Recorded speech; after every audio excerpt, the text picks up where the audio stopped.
Welcome back to the Renk Seeds of Innovation podcast. I'm your host, Max Renk, and in each episode, we cover the latest agronomic tips, tools, and lessons we've learned to help you make better decisions across every acre. In this episode, we're doing a mid-season check-in and bringing in two boots-on-the-ground experts to share what they're seeing in the fields right now. I'm joined by Karl Bobholz, our corn product manager here at Renk Seed, and Jim Torkelson, our district sales manager in North Central Iowa and agronomic support lead across much of our western region. From tar spot and Goss's wilt to soybean cyst nematode and Japanese beetles, we're unpacking what diseases and pests are showing up this year, how they're tied to early season stress and weather, and what to watch out for as the crop heads into key reproductive stages. We're also digging into management strategies, from scouting tips and fungicide planning to how drones, product application, and genetic selection all play a role in setting you up for success, not just this season, but into next year too.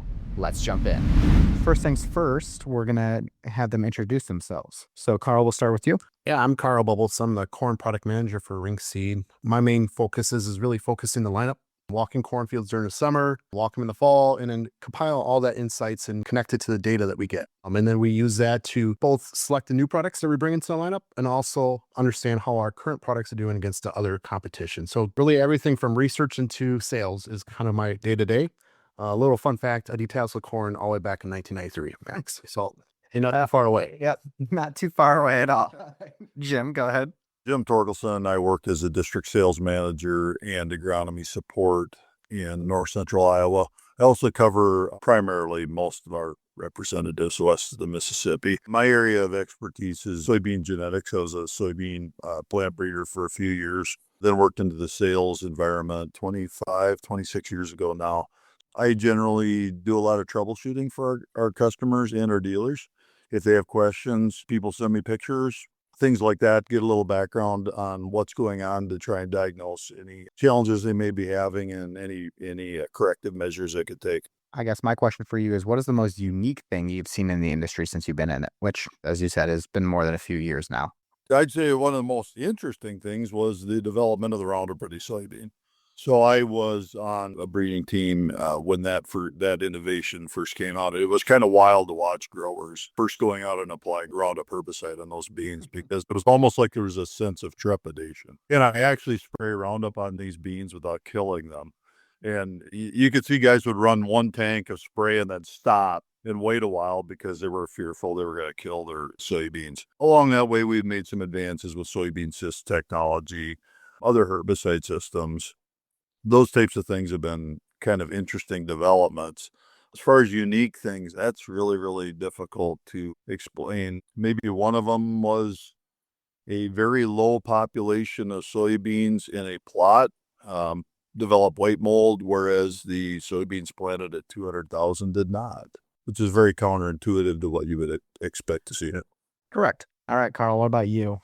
So I would say it was probably when we first got refuge in a bag. That would have been back in like 09, 10's time frame when SmartStack was launched, when he merged the Monsanto worm trait with the Dow worm trait. It made SmartStack and allowed us to go refuge in a bag, which at that time, most growers probably weren't officially doing all 20% refuge, especially according to some things, but allowing us to really maximize our long-term tolerance build up in our insect management. It's really helped us. That's almost 15 years ago that we have refuge in the bag. And that was a game changer as we look at it for the life expectancy of these traits. They're continuing going on, and we're continuing adding more traits into the lineup every year. Appreciate your guys' insight there. You've had a lot more years doing this than I have to see what has changed in the industry across the board. So today we're going to be covering our mid-season outlook, exploring what we're seeing out there. I mean, I know between the two of you guys, you've spent a lot of time out in the fields, covering a lot of territory across the Midwest here. So I want to make sure that we get a clear picture of what we're looking at across the Midwest.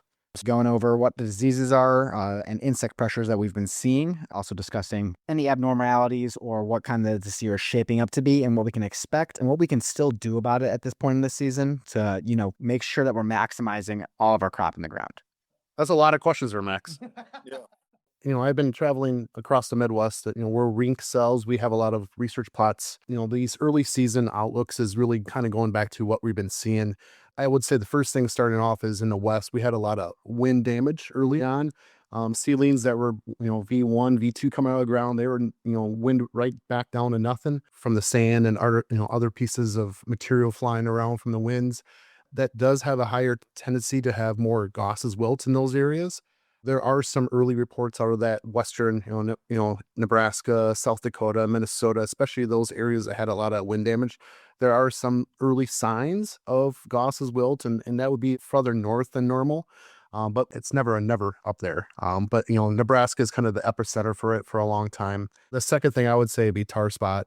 Tar spot has just continued gaining its momentum. Unlike other diseases, tar spot has kind of had an epicenter in east, west, north, south. And every year it kind of moves a little farther west, a little farther east, a little farther north. And we're kind of setting ourselves up for another potential in certain areas. But one thing with tar spot, it is truly a disease triangle. You need all three things. The susceptible host, which is, corn in general. There's really nothing truly tolerant of tar spot inside of the industry. And then the second thing is weather, which is high moisture, a little cooler than it is typically right now, but it does like the warmer nights that we've been seeing. And then the third thing is just really how does that go, for the next few weeks and months? And that goes to the moisture effect, how much moisture is in the ground. And we're kind of setting ourselves up for that, especially in that center part of the U.S. Corn Belt, Minnesota, Wisconsin. That seems to be the epicenter of the last few years, but we'll probably see it continue going east, west, north, south. The only thing that I can see on the tar spot, at least from my own experience with it, is we've almost been a little bit too hot for it to really kind of manifest at this point. That doesn't mean that won't happen. It's typically been breaking here in northern Iowa and southern Minnesota the first part of August. In some cases, your crop might be far enough along that it's probably not a damaging disease. But in other cases, particularly where I'm at, we had some delayed planting. And so some of those corn plants or those fields will be a little more in the strike zone for potential yield loss. So something else before we really launch into the rest of our diseases here, in classic farming fashion, talk about the weather a little bit and seeing if there's any abnormalities. I know we've had some pretty warm nights, as we just discussed, and then we had the winds out west. But looking to you, Jim, I guess, you seen anything that's outside what we would call a normal summer or spring? Well, where I currently reside, we're sitting at roughly double the rainfall we should normally receive since the 1st of June. So we are setting up for several disease outbreaks later in the summer, specifically as it pertains to soybeans. The corn diseases, as to what Karl was talking about, the tar spot is something that'll manifest later as those conditions are more favorable. But in the case of the soybeans, we're looking at seedling diseases from early planting, cold, wet soils that probably won't show up until we get later in the season. What I'm talking about there is potentially sudden death syndrome. Diaportha complex is one that's complex. People don't fully understand what's going on there. And the seed treatments do aid in preventing some of these diseases, but oftentimes you don't really know you have that disease until you get into the stressful period of grain fill. So potentially with the wet conditions we're facing here and other areas in the Corn Belt, white mold is something that we need to be cognizant and aware that could become a problem later in the season. I would say, Max, even though we woke up this morning and it was only 60 degrees, the last 2 weeks has been really warm at night. A lot of the Corn Belt has been seeing low temps in the 70s. Corn does not like that. At night, corn really likes to kind of relax and slow down its respiration, so it can recoup and build up its inside battery per se, right? Sure. So with the warmer temperatures, it kind of reminds me back to, I think it was 13, 14, Jim, if I remember right, when we had all those warm nights. What happens is that corn goes under a lot of stress. And if you travel, say if one of us go on an airplane, we travel, we don't sleep well the night before, we don't sleep well the night after, you just kind of have your battery drain a little bit and you can get sicker, right? They always call that travel sickness. But corn is kind of the same way, right? So corn, we're kind of setting itself up for a little weakness later on. And really what the weakness would be is it's going to allow more disease to come in. Like Jim was saying, we had a lot of rain across the Corn Belt. In the far west, they're in, say, Nebraska, it's a little dry, but it's always dry there. But if you look at South Dakota, Minnesota, Iowa, Wisconsin, we have water everywhere. It's not flooded the fields out, but we have a lot of moisture, and that all just creates a nice incubate from the spring on, right? So I'm kind of worried about stalk integrity, anthracnose stalk rot. Northern corn leaf blight will come in sooner or later. And once we get to August, you will see some more of that. So my recommendation right now, Max, is get out there, right? Walk your fields. I know Jim and I, we walk a lot of fields every day. It just helps us build that understanding of each of the products. And that's what growers are probably doing now too. One thing I'll call out too is drones are coming, be a major part. And we're bringing that inside of Renk too. We're flying all of our research plots so that we have our early season, like kind of that emergence time frame. We're flying right now. So that's kind of, kind of VT, prior to tassel. So kind of V8 to V10 is where we're flying right now. We'll fly them again in August and we'll fly them in September. And what we're trying to do is understand how these products are handling the weather, right? Yep. And overlaying each of the images, and that we can use that to help position our products with our growers for next year. We have a lot of locations that we're flying, and it's going to be kind of interesting how we can overlay this data and help us support what is the best recommendation for our products in the future. Now that we really capitalize on how many fields you guys have seen and already walked through, and, between our growers and dealers, who kind of the feedback they've already had in their fields, let's talk about what we're concerned about. And we're going to start with disease. I know we talked about it a little bit earlier, but after disease, we're going to go into insects. But first things first is our diseases. I know some of this is going to be a little bit early.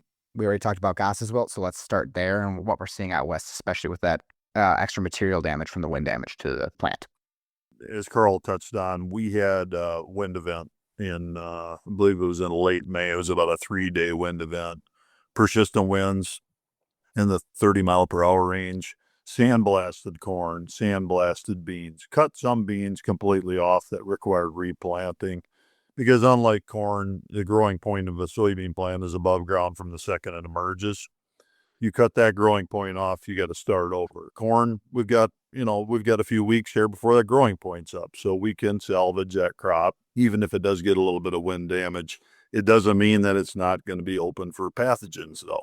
So that is probably the hidden fear, is that we could see some things manifest later, and there's really nothing you can do about it, particularly with Goss. With regard to other diseases, it's kind of a wait-and-see thing on the soybean side right at this point. The only thing we're really seeing that's jumping out right now is Cyst nematode is showing some obvious situations where we have iron chlorosis deficiency. So the higher pH soils tend to show a stress factor for those soybeans as they try and uptake iron. Well, if you think about it, if you're going to have a cyst nematode attaching to those roots below ground, that's also going to limit nutrient uptake as well. Besides opening up that plant to fusarium and diseases like that, which would fall into the sudden death syndrome category. One thing I would say is, the time is now for corn. VT, V10 to about R1 is the time you're trying to, understand if you truly need a fungicide program, right? My recommendation is, get out of the field, start looking. If you do decide to pull the trigger, one recommendation I'm saying is do modes of action, like a triazole, a strobe type fungicide application. That really just allows some flexibility. You have some curative and you have some protective when you have those dual modes of actions. There's a lot of fungicides on the market, and one nice thing about us at Renk Seed Company, we're not tied to one chemistry or another. My recommendation is make sure you're using 2 modes of action. And if you're on a corner rotation and you're planning on going back to corn next year, you can add in some insecticide too. We would call that beetle bombing if the beetles are out. If they're not out, it doesn't pay. Keep that out of it if there's no beetles and you're spraying for the fungicide. But if you have a lot of worm beetles in your corn crop, and we'll talk about that in a little bit, it doesn't hurt to add a little insecticide to just help you for next year's corn crop. That's a perfect caveat here. Let's talk about some insect pressure, because I know it's a little bit more unique this year, and this does affect everyone going forward, because I know insects populations isn't a once a year kind of deal, right? Like, this is something that as the populations wax and wane, this goes across many years. Jim, I know we had talked about it earlier this year, but let's talk about what insect pressures you're seeing out there. So because of all the rainfall, we haven't seen a lot of insect pressure showing up yet in the soybean side of things. I do anticipate starting to see some aphids creep up. There have been some areas that have seen Japanese beetles. Now, I'll keep in mind when we're dealing with the bulk of these insects, your Japanese beetles would fall into the category of a leaf feeder, meaning it's going to actually tear away grasshoppers. You think of things like that have those mandibles, they're going to rip away that leaf. You need roughly 20% defoliation before you require any kind of treatment, regardless of what that bug is. When we move into the aphids, we're talking about a different type of insect there. We're talking about something that is, well, I don't know if you'd call it an insect, it's an aphid. They have a piercing and sucking mechanism or a stylus that actually just punches into the leaf, releases some of the contents of that leaf, and then they suck off of those contents. So the approach to them is a little bit different than when you're looking at a defoliating insect. You're looking for roughly 250 aphids per plant. And as we're scouting those aphids, when I say 250 aphids per plant, you need that on roughly 70% of the plants in that field. That's why I always suggest people walk into the field more than just the first 10 or 12 rows, because aphids are not aggressive flyers. They generally creep into the field from the margin. And so we want to evaluate the economic threshold of that field by walking further into the field and seeing if that pest has indeed migrated far enough into the field to justify treatment. Oftentimes you'll get small colonies on the edges of the fields, and a picture frame treatment may be adequate in the short term without spraying the entire field. One of the things that we've noticed, and it's been going on for roughly 9 or 10 years, we're seeing some resistance issues to the pyrethroids with regard to aphids. They're still very effective for leafhoppers and things like that, and alfalfa and other insects in other crops. But the aphids, because they have an asexual life cycle where they produce clones of themselves.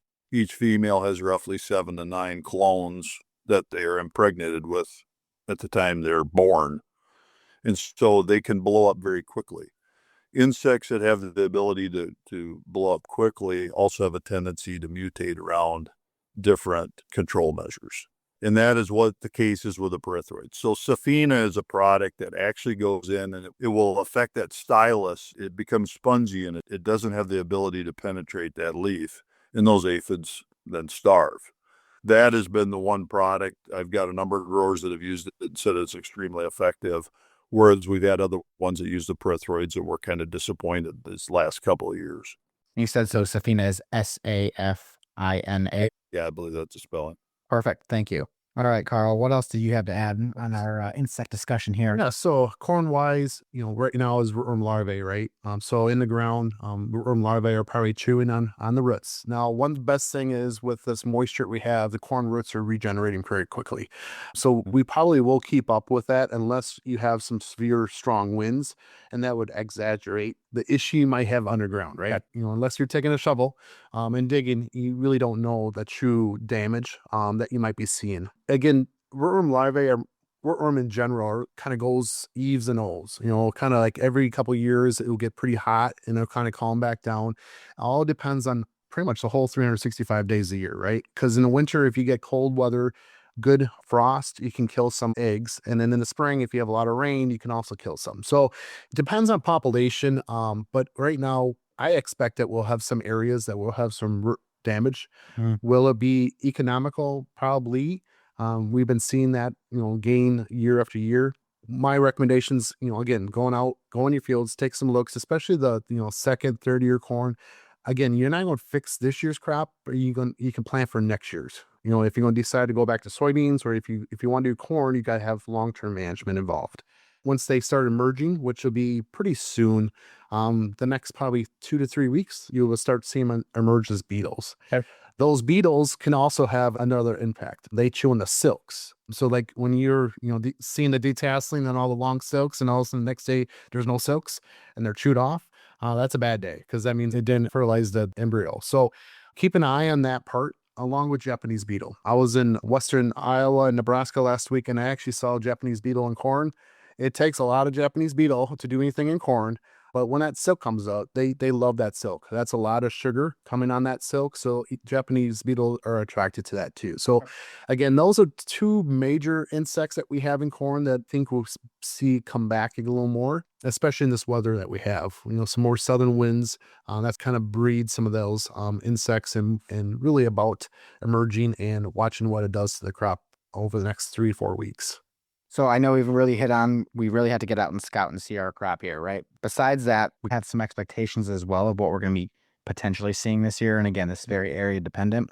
But let's talk about what we can do to manage these current pressures.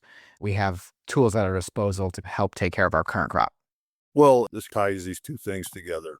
Fungicide treatment and insecticide treatment in soybeans actually does show and has shown for a number of years a cumulative effect on yield. Now, is it an exact correlation of I've gained 3 bushels on an insecticide application and I've gained 3 on a fungicide application, you add them together and you get 6? No. But generally speaking, you will get more than one treatment by itself. So in other words, 3 and 3 equals 6, but maybe you do both and you get 4 or you get 5. All right. So you're making that pass through the field anyway. So there's some logic to be gained by economically applying both simultaneously on soybeans. There's so many foliar diseases that break later in the season on soybeans, septoria brown spot, cercospora, leaf blight. There's so many of these that break later in the season that you can't just pick out one thing and say, hey, I'm just targeting that. Same way with the insect side of things. We may be doing an application for aphids or even Japanese beetles, but we're probably catching clover worms. We're catching other bugs that are leaf feeders as well that are doing some damage and some defoliation. If you think about it, it's a little bit like somebody that grows a lot of alfalfa. Generally, they'll tell you that an insecticide application is beneficial every single time.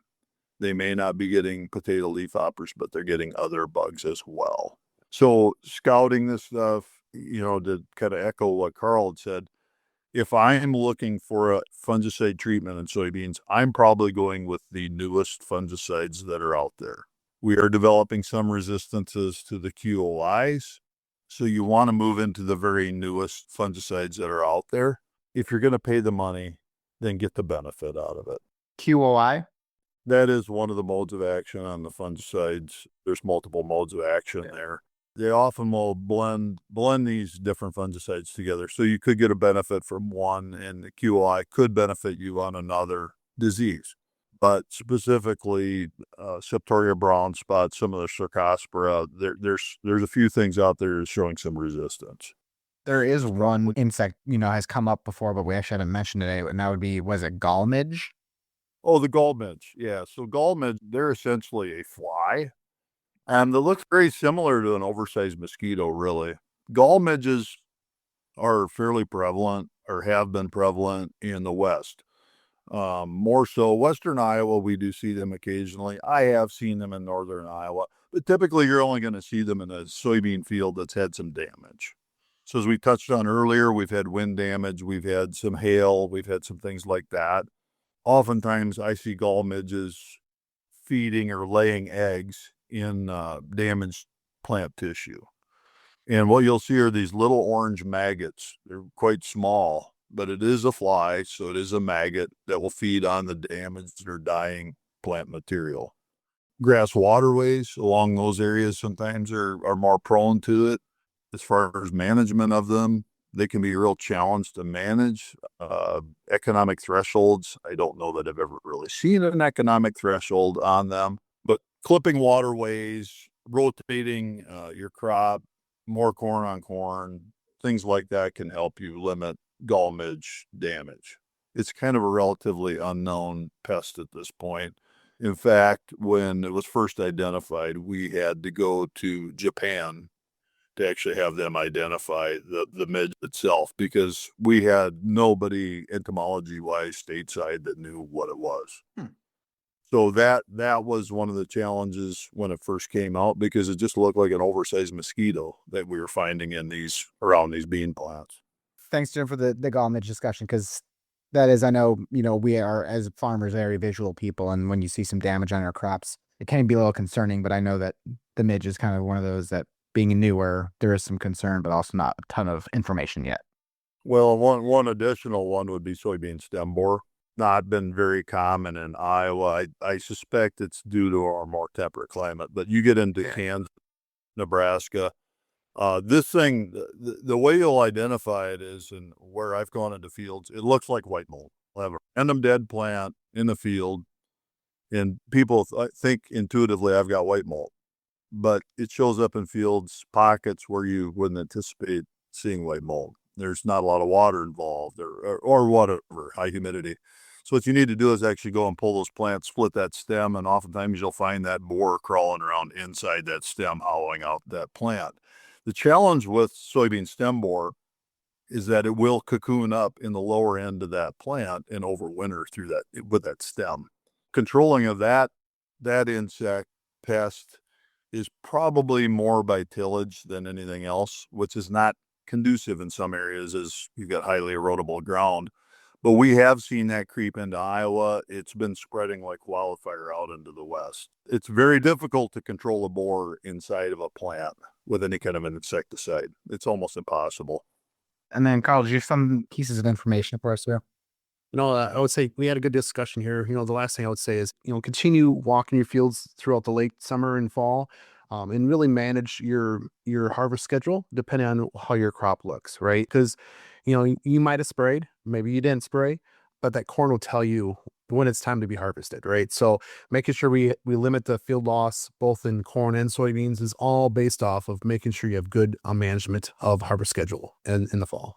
And so one other thing I want to touch on, how are we managing our crops for the following year here? How are we being good stewards going forward to making sure that we are maximizing our acres each year?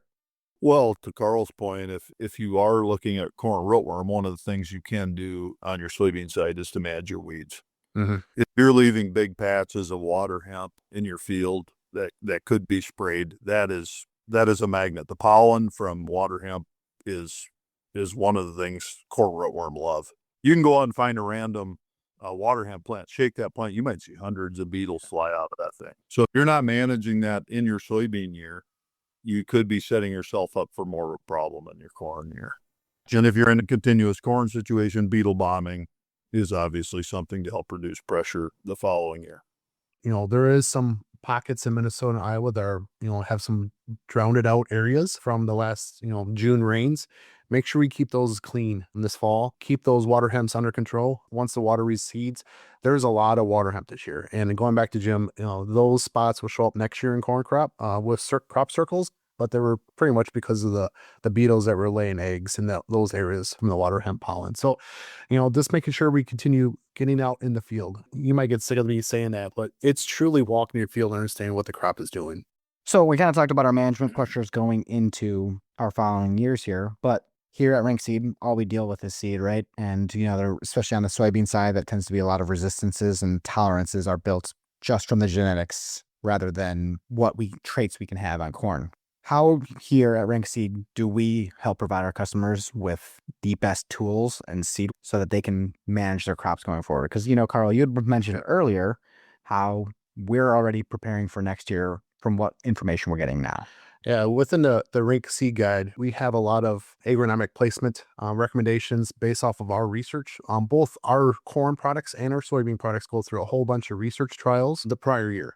Even when they're in a bag of Renk, they'll still be in our trials. So we are continually refining our product placement recommendations and how we feel these products are performing with Mother Nature. Even though Mother Nature changes every year, right? You have different spectrums happening. We're trying to provide you with all the basic knowledge of each of the products. So when you are sitting down with your dealer in the fall or the DSM in the fall, you can say, all right, in my back 40, I have this. Our Seed Guide is built to allow you to have that flexibility to select the right products for that acre. So we've been working pretty aggressively to provide a better tool for our growers. And I would say this year's 2026 Seed Guide is pretty dang good around that part. Well, I'd echo the same sentiment on the soybean side. We carry quite an extensive line of Enlist E3 soybeans, as well as the XtendFlex platform for those that are in areas that we don't have a dicamba label currently, but you always got to anticipate that that's a possibility in the future. And the agronomics on these XtendFlex beans are fantastic. Even if you cannot use dicamba, a very good Roundup Liberty with a pre-program provides very, very good weed control.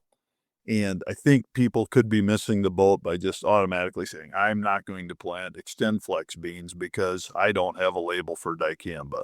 Just because it's labeled doesn't mean you have to spray it. There's other ways of controlling weeds effectively. I think it about covers it. I appreciate your guys' time, and I know that you guys have more fields to be scouting, so I'll let you go here. That wraps up another episode of the Renk Seeds of Innovation podcast. A big thanks to Karl and Jim for taking time away from the field to share what they're seeing and how it can help you make confident in-season decisions. From white mold and SDS to tar spot and stalk rot, today's conversation was a clear reminder. The time to scout is now. Whether it's checking your V10 corn for disease symptoms or watching soybean thresholds for aphids, timely action is key. And fungicide and insecticide applications are just one part of a much bigger picture. We also talked about how genetics and agronomic placement matter more than ever, and how at Renk Seed, we're using real-time data, drones, and in-field research to help you match the right products for your fields. Our 2026 seed guide is full of those insights and built to help you plan smarter. If you found today's conversation helpful, hit subscribe for more tips, updates, and future episodes. Until next time, I'm Max Renk, and this has been Renk Seeds of Innovation. Be sure to hit subscribe for a notification when a new episode drops each month, and follow Renk on social media, Facebook, Instagram, and X. This has been the Renk Seeds of Innovation podcast, innovating agriculture one seed at a time.